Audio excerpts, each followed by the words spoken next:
Hello mga ka-store, nandito na tayo sa ating raffle. 10 pesos 10 pesos lang, meron na kayong free biscuit.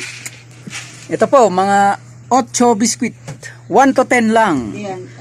Sa round 177 tayo, free biscuit.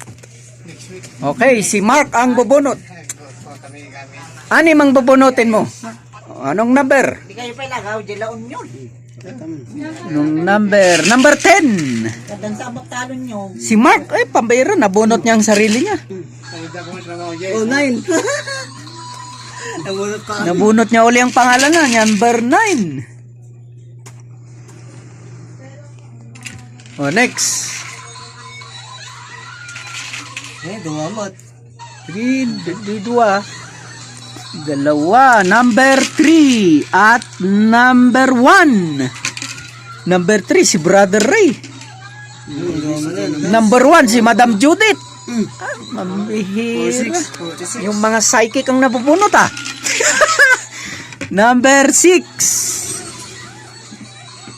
si Brother Ray uli. Last number 4. Ay ako. Sorry, Brother Pets. Congratulations sa mga winners.